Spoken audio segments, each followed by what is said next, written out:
निकाळे मॅडमची बदली झाली आहे की नाही, आणि आपण त्यांना निरोप देण्यासाठी आज बोलवलोच आहे ना. तर तुमच्यासारखं आम्हाला पण खूप वाईट वाटतं ना. तुम्हाला त्या शिकवायला होत्या आणि आमच्या बरोबर मैत्रीण म्हणून पण होत्या ना सहशिक्षिका, आहे की नाही.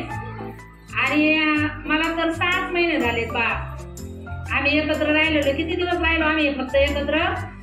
6 महिने. परंतु त्यांच्या आठवणी अशा आहेत की कधीच विसरू शकत नाहीत. आणि आम्ही एकत्र राहिल्यामुळं इथून पुढे जोपर्यंत आम्ही आहेत, थोड्या दिवसाचा काळ पण म्हणतात ना, 2 दिवसाची रंगत सुंगत 2 दिवसाची नाती, अशी पाखरे उडून येती स्मृती ठेवली जाती.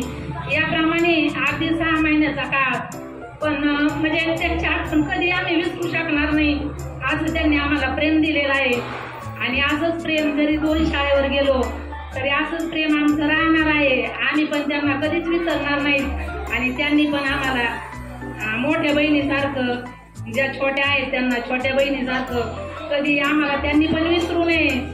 आणि त्यांचा जो मोहरीत म्हणजे ज्या शाळेवर त्या बदलून गेल्या तिथंही त्यांचा काय, आणि सगळ्या मॅडमनी मिळून माझा छान सत्कार पण केला आहे की नाही. आम्हाला सर्व्हिस करायची म्हटल्यावर काय करावं लागतंय, बदली होणारच आहे आमची. पण ज्या शाळेत आपण सगळे एकत्र मिळून राहतो, पण त्यावेळेला काय होतं, वाईट वाटतं थोडंसं, आहे की नाही जाताना. तसं मला पण ही शाळा सोडताना खूप वाईट वाटलं. एवढ्या छान मुली, एवढ्या छान सगळ्या आमच्या मैत्रिणी, आपल्या मुख्याध्यापक मॅडम, वाईट वाटतं की नाही. आता सगळ्यांनी खूप छान अभ्यास करायचा. ज्या मुली मॅडम झाल्या होत्या त्यांचं सुद्धा खूप अभिनंदन. मॅडमने आल्या बरोबर सांगितलंय की मुलींनी इतकी शाळा छान सांभाळली, खूप छान प्रकारे त्यांनी सगळे वर्ग हँडल केले, परिवार हँडल केला. हेच गुण तुम्हाला मोठेपणी उपयोगी पडतील, आहे की नाही. फक्त आता काय करायचंय तुम्हाला, छान अभ्यास करायचा.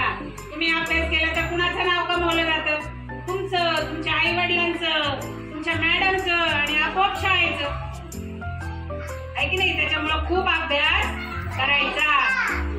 आणि मला बोलवल्याबद्दल मी सगळ्यांचे काय मानते, आभार मानते. थँक्यू.